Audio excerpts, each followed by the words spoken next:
Loué et adoré soit Jésus-Christ. L'enfer est le magistère de l'Église catholique. Qu'est-ce que le magistère de l'Église catholique enseigne? Les trois dogmes que nous avons vus, ces trois vérités divines et catholiques, sont enseignées par le magistère de l'Église et par là, elles se présentent comme des dogmes. Plus haut dans son ouvrage, l'abbé Michel précise que le terme imposé par la mort aux variations morales de la volonté humaine est un dogme reçu dans l'Église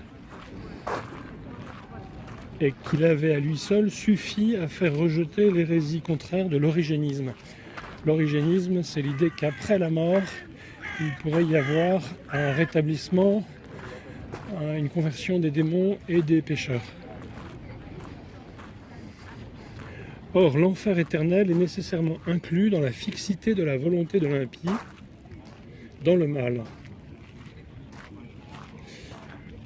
Donc, Justinien, il y a la 9e anathème de Justinien, auquel a souscrit le pape Vigile et tout l'épiscopat, tout le collège épiscopal. Je cite: « Quiconque dit ou pense que la peine des démons ou des impies ne sera pas éternelle, qu'elle aura une fin, et qu'il se produira alors une apocatastase des démons et des pécheurs. »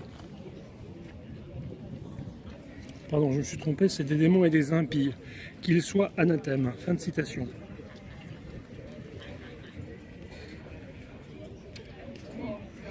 L'enfer, donc le deuxième point, c'est que l'enfer est réservé aux pécheurs impénitents.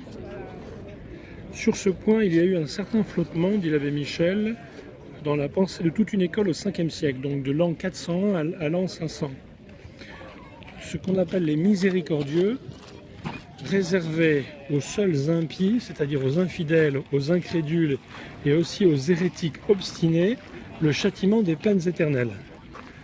Et les fidèles chrétiens, même pécheurs impénitents, obtiendraient, d'après ces miséricordieux, leur salut après un temps de pénitence.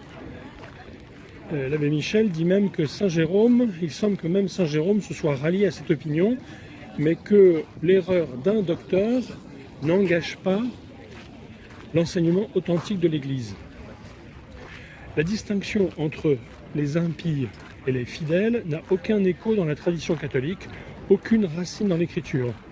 Et saint Augustin fut le grand champion de la vraie foi, de l'orthodoxie, la foi droite, contre cette hérésie des miséricordieux, cette hérésie de l'origénisme.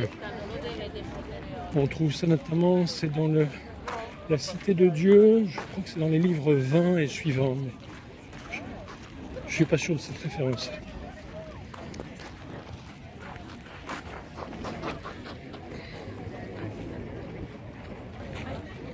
Voilà ce que dit le deuxième concile de Lyon en 1274 dans la profession de foi de Michel Paléologue.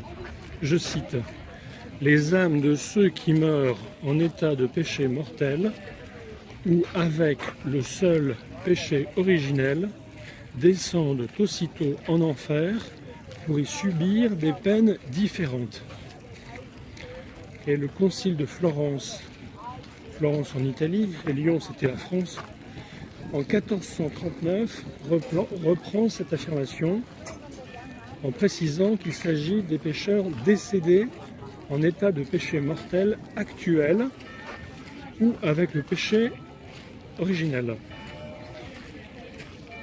Il y a un adverbe mox en latin, aussitôt en français, qui a été inséré dans la déclaration du Concile de Lyon et dans celle du Concile de Florence.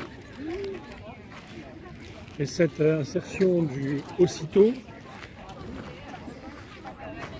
prépare et rappelle la définition que le pape Benoît XII a donnée au sujet du jugement particulier.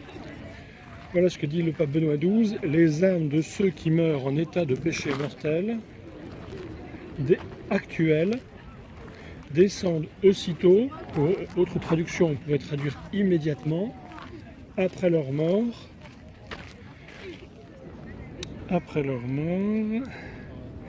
en enfer. Fin de citation. Donc Benoît XII non seulement condamne la dilation des peines, c'est-à-dire que la peine soit exécutée, soit subie, il y a un décalage entre la mort et la réalisation de la peine, le fait de subir la peine. Il y a longtemps, au Moyen-Âge par exemple, on pensait que les morts tombaient dans une sorte de sommeil et qu'ils n'étaient pas immédiatement précipités ou au purgatoire ou en enfer ou au paradis. C'est le paradis, ce serait être élevé au paradis ou entrer au paradis. Troisième point, l'Église de tout temps a cru à une double peine, quelle que soit d'ailleurs la nature de la peine du sens. Et l'évangile suffisait à régler cette foi en cette double peine du sens. Toutefois, le pape Innocent III, dans une lettre insérée au 3e livre des Décrétales, établit la distinction des deux peines, privation de la vue de Dieu, peine du péché originel, et tourment de l'enfer éternel, peine du péché actuel. C'est-à-dire que la privation du péché originel, c'était la privation de la vision de Dieu, et la peine des péchés que l'on avait commis, que l'on aurait commis, c'était le tourment, la peine des sens. Tous les documents ecclésiastiques affirmant l'existence des peines, des châtiments, des tourments de l'enfer proposent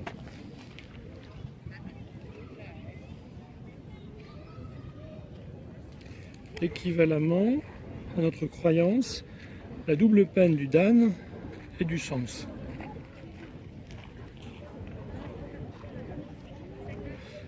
La peine du Dan impliquée primordialement et nécessairement dans tout châtiment éternel. Bon, donc là se finit ce que je voulais dire. On peut trouver d'autres choses sur le magistère et sur ce que le magistère dit de l'enfer. Comme nous sommes en octobre 2018, j'invite tout le monde a acheté la thèse du père Christophe Cruigène avec un K sur la réprobation. Le titre, c'est aux éditions Parole et Silence. C'est le salut universel. Enquête. Alors j'ai oublié le titre exact. Christophe Cruigène, édition Parole et Silence. Le titre doit être un salut universel est-il possible, mais c'est une thèse soutenue à Rome qui a été félicitée par le prix, récompensée par le prix Henri de Lubac en 2011, je crois, je ne suis pas tout à fait sûr. Elle a été publiée en 2015, 2016 chez Parole et Silence. C'est un ouvrage magistral qui démontre que l'Église, le magistère, enseigne bien qu'il y a des êtres humains en enfer. Parce que malheureusement, on est à une époque où on est passé de la croyance généralisée dans le petit nombre des élus jusqu'au début du XXe siècle, où tout le monde était convaincu que les phrases « beaucoup d'appelés, peu d'élus »,« la porte étroite et la porte large de l'Évangile » signifiaient que la majorité des hommes choisissaient le péché mortel pendant leur vie et donc l'enfer après leur mort.